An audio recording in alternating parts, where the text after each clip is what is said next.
আধ্যাত্মিক ও ভক্তিমূলক গল্পসমূহ মানুষের মন ও চিন্তাধারাকে ধীরে ধীরে আলোকিত করে এবং নিজের সত্তাকে একটি সদর্থক দৃষ্টিভঙ্গিতে রূপান্তরিত করতে সাহায্য করে। এই গল্পগুলির মাধ্যমে আমরা আমাদের ইতিহাস, সংস্কৃতি ও আধ্যাত্মিক ঐতিহ্যের সঙ্গে পরিচিত হই এবং সেখান থেকে পাওয়া শিক্ষা ও অভিজ্ঞতা আমাদের জীবন পথে চলার শক্তি যোগায়। ভক্তিমূলক কাহিনীগুলি আমাদের দৃষ্টিভঙ্গিকে আরও প্রসারিত করে, জীবনের গভীর অর্থ অনুধাবনে সহায়তা করে এবং অন্তরে আধ্যাত্মিক চেতনার জাগরণ ঘটায়, যা জীবনের প্রতিটি পর্যায়ে আমাদের পথ দেখায়। এবার চলুন শুনি সেই অনন্য ঘটনার কাহিনী, যখন বৃন্দাবনের এক ছোট্ট মিষ্টির দোকানে ঘটে গেল এক অলৌকিক ঘটনা। গল্পটি মধ্যযুগে, অর্থাৎ 200-300 বছর আগেকার একটি ঘটনা অবলম্বনে বর্ণিত। বৃন্দাবনে এক ব্যবসায়ী থাকতেন, যার ছিল একটি মিষ্টির দোকান। তার সেই দোকানটি ছিল বৃন্দাবনের সবচেয়ে বিখ্যাত মন্দির বাঁকে বিহারীর ঠিক সামনে। দোকানদার ছিলেন ভগবান শ্রীকৃষ্ণের একজন একনিষ্ঠ ভক্ত। তিনি প্রতিদিন খুব রাত করে দোকান বন্ধ করতেন, কারণ তার মনের মধ্যে সুপ্ত একটি বাসনা কাজ করত যে কোনো না কোনো দিন ভগবান শ্রীকৃষ্ণ বৃন্দাবন ভ্রমণ করার সময় তার দোকানে আসবেন এবং তাকে অবশ্যই দর্শন দেবেন। এইভাবে বহু বছর পার হয়ে গেল এবং সময়ের সাথে সাথে দোকানদারও বৃদ্ধ হয়ে গেলেন। কিন্তু তা সত্ত্বেও কৃষ্ণ দর্শনের আকাঙ্ক্ষা তার মন থেকে গেল না। তিনি তখনও খুব রাত করে দোকান বন্ধ করতেন, এই আশায় কখন যে শ্রীকৃষ্ণ আসেন ও তাকে দেখা দেন তার ঠিক নেই।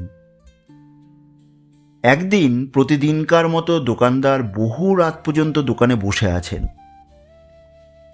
তিনি দেখেন যে হঠাৎ একটি ছোট্ট ছেলে তার দোকানের দিকে এগিয়ে আসছে। ধুতি পরা, হাতে বালা, চুল কোঁকড়ানো, দেখতে সুন্দর, বছর 7-8 সেই বালকটিকে দেখে দোকানদার ভাবলেন, বুঝি কোনো ধনী ব্যক্তির পুত্র সন্তান। দোকানদার একটু বিস্মিত হলেন, এই ভেবে যে এত রাতে কার ছেলে ঘরের বাইরে রাস্তায় হাঁটছে। ছোট্ট ছেলেটি হাঁটতে হাঁটতে তার দোকানেই আসে এবং দোকানদারের কাছ থেকে মতিচুরের লাড্ডু চায়।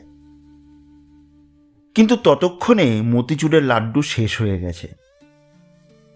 তাই সে বালকটিকে বলল, রাত হয়ে যাওয়ায় তার কাছে আর লাড্ডু নেই, তবে ছানার মিষ্টি কয়েকটি আছে, তা সে নেবে কিনা। বালকটি রাজি হলো ছানার মিষ্টি নিতে। দোকানদারও মিষ্টি দিয়ে বালকটিকে জিজ্ঞেস করল যে তার কাছে কি টাকা আছে। বালকটি জানালো যে তার কাছে কোনো টাকা পয়সা নেই।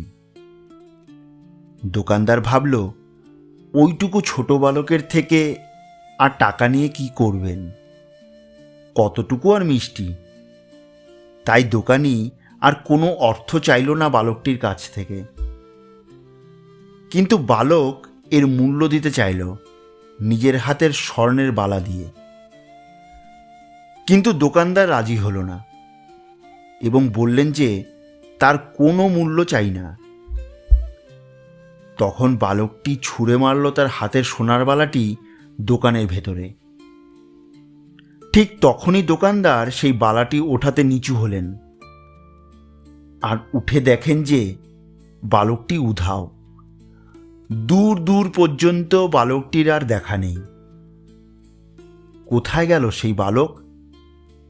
এই প্রশ্ন দোকানদারের মনে বারে বারে আসতে লাগলো এবং তার বালাটি নিয়ে সেই রাতে আর ঘুমোতে পারল না বৃদ্ধ দোকানদার।